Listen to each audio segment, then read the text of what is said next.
दोस्तों, आप अपने गांव में या कहीं न कहीं साइकिल सर्कस का खेल जरूर देखे होंगे। इस खेल में आपको दिखाया जाता है तरह तरह के खतरनाक स्टंट। तो क्या इस स्टंट के पीछे कोई ट्रिक होता है? क्या इनका स्टंट झूठा होता है? क्या यह आपके आंखों को धोखा देकर अपना कलाकारी आपके सामने पेश करते हैं? इन्हीं विषय पर आपको आज के वीडियो में बताने जा रहे हैं कि इस खेल को किस तरह से दिखाते हैं, क्या इसमें कोई ट्रिक होता है। तो वीडियो के अंत तक देखिएगा, तभी आपको समझ में आएगा इस खेल के बारे में। अगर आप बीच में ही छोड़कर यूं ही चले जाएंगे तो आपकी जानकारी पूरी नहीं मिल पाएगी। दोस्तों, इन तो साइकिल सर्कस में एक से बढ़कर एक खतरनाक खेल दिखाए जाते हैं। चाहे वो अपने साइकिल सर्कस के कलाकार अपने गाल में एक नुकीले साइकिल का स्कोप इस तरफ डालकर इस तरफ से निकाल लेते हैं और फिर उसमें एक धागा बांधकर अपने सीने पर एक केजी का या 5 केजी का वजन डालकर दर्शक के चारों तरफ घूमते हैं, या एक ब्लेड के तेज धार से अपने सीने पर वार कर करके लहूलुहान कर लेता है। तो क्या यह खेल इनका झूठा है? और तो और साइकिल सर्कस के कलाकार समाधि लेने में माहिर है। हर जगह अपने खेल के आखिरी दिन या उससे 1-2 दिन पहले वो समाधि में लीन होते हैं और उसमें जिंदा दफना दिया जाता है उनको। तो क्या ये खेल झूठा है? आइए बात करते हैं इन्हीं 3 खेल के बारे में। दोस्तों, मैं आपको बता देना चाहता हूं कि यह स्टंट आपको करके नहीं दिखाने जा रहा हूं, क्योंकि खतरनाक स्टंट का वीडियो पहले भी मैंने बना करके उसका रिवील किया है, लेकिन उस पर स्ट्राइक आ गया है यूट्यूब की तरफ से। तो इन सब बातों को ध्यान रखते हुए हम आज का जो स्टंट है यह मौखिक रूप से आपको समझाने की कोशिश करूंगा और मैं उम्मीद करूंगा कि आप इस चीज़ को अच्छी तरह से समझ जाएं। सबसे पहले बात कर लेते हैं उस खेल का जिसमें कि आपको दिखाया जाता है एक साइकिल का चमकता हुआ स्कोप अपने चेहरे के इस तरफ से डालकर इस तरफ निकालता है और एक वजन डालकर जो घूमता है। इस खेल के बारे में चर्चा करते हैं। तो आपको क्या लगता है कि यह एक झूठा खेल होता है? क्या यह एक मैजिक ट्रिक का इस्तेमाल करके यह खेल आपको दिखाया जाता है? तो आप बिल्कुल गलत है, क्योंकि यह खेल दिखाने के लिए किसी भी ट्रिक का इस्तेमाल नहीं किया जाता है। कोई भी मैजिक ट्रिक नहीं होता है। यह बिल्कुल सत्य होता है और आपके सामने स्पष्ट रूप से इसे दिखाया जाता है। इसमें एक स्कोप बिल्कुल चमकता हुआ रहता है और उसमें नुकीला बना करके और इस तरफ से इस तरफ निकालते हैं।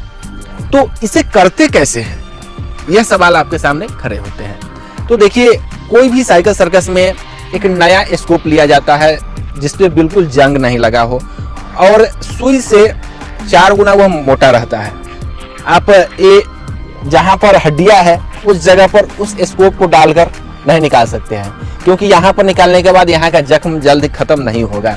इसलिए जहाँ पर मांस केवल उस जगह पर उसे डालकर और निकाला जाता है, वहाँ का घाव बहुत ही जल्द भर जाता है। लेकिन डालते समय थोड़ी सी तकलीफ जरूर होती है, लेकिन जो कलाकार दिखाते हैं इस खेल को उसको तकलीफ का कोई फर्क नहीं पड़ता है, क्योंकि उनके सामने हजारों सैकड़ों लोग खड़े होते हैं जो उनकी कलाकारी को शाबाशी देकर और उनको ढेर सारा इनाम देने वाले होते हैं।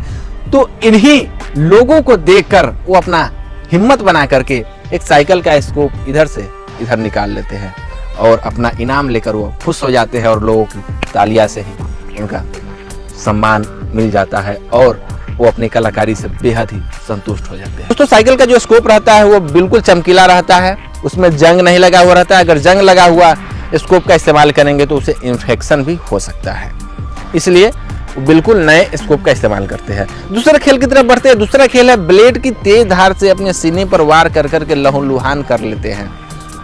इस खेल में क्या है, क्या ब्लेड का धार घस दिया जाता है, मुड़ा हुआ रहता है, ब्लेड में धार ही नहीं रहता है, या उनका फेक ब्लेड रहता है?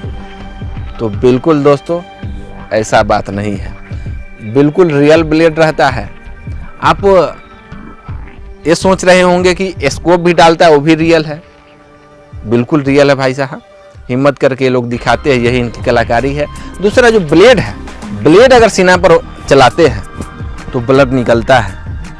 इस खेल में बिल्कुल नया ब्लेड का इस्तेमाल किया जाता है, इसमें कोई जंग लगा हुआ नहीं रहता है और खेल दिखाते समय ब्लेड के नोकी से हल्का हल्का जख्म दिए जाते हैं ताकि ब्लड आए और कोई बड़ा घाव न बने।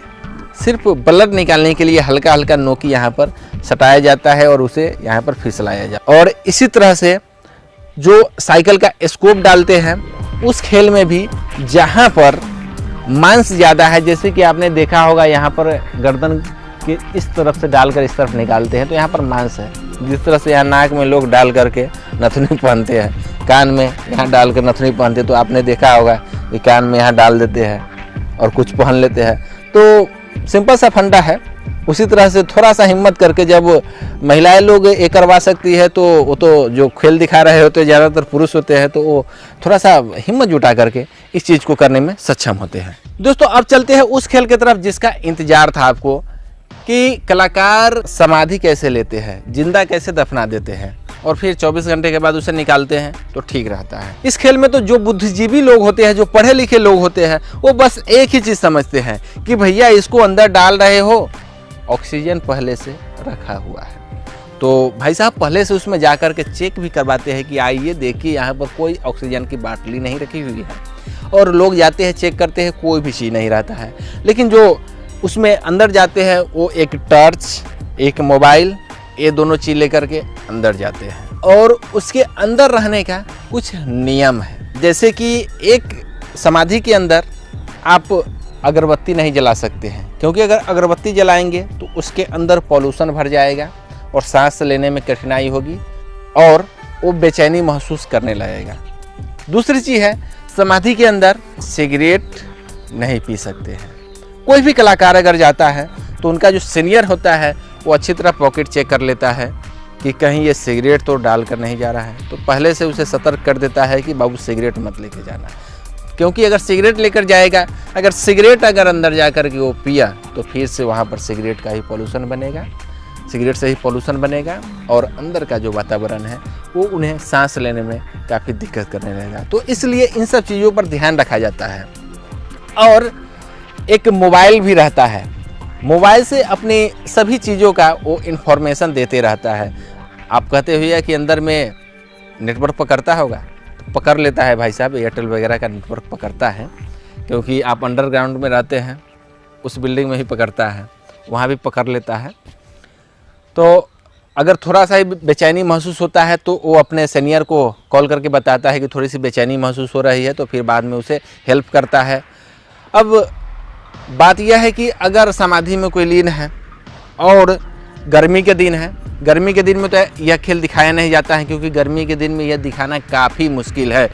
और आपने देखा हो कि गर्मी में यह खेल दिखाया ही नहीं जाता है, क्योंकि गर्मी में यह खेल जैसे ही दिखाया जाएगा तो अंदर तो कोई फैन नहीं है, गर्मी से बेचैनी महसूस इतनी होगी कि वो वहीं से घुट घुट कर मर सकता है। तो ये सब दिक्कत होता है, इन सब चीज़ों का ध्यान रख करके यह खेल दिखाया जाता है। तो दोस्तों अब सवाल आता है कि यदि ऑक्सीजन लेकर वो अंदर नहीं जाता है तो फिर वो सांस कैसे ले पाता है। तो सिंपल सी बात है कि जहाँ पर उसे डाल दिया जाता है वह एक तरह का रूम होता है, यानी उसमें पर्याप्त मात्रा में ऑक्सीजन अवेलेबल होती है और उसे वो 24 घंटे तक आराम से यूज कर सकता है। तो दोस्तों हमें उम्मीद है कि आपको यह डाउट क्लियर हो गया होगा कि साइकिल सर्कस के कलाकार किस तरह से अपनी कलाकारी दिखाते हैं। अगर और भी कोई नए नए खेल है तो आप सजेस्ट कीजिए, क्योंकि यह कमेंट आने के बाद ही हमने इस खेल के बारे में आपको विस्तार से बताया है, क्योंकि हमारे कुछ ऐसे साथी हैं जो इस खेल से जुड़े हुए हैं और दिखाते हैं। तो इसलिए हमें इस खेल के बारे में जानकारी अच्छी तरह से है। तो आज के लिए बस इतना ही, मिलेंगे नए वीडियो में एक नए ट्री के साथ, तब तक लिया कर दीजिए, नमस्कार।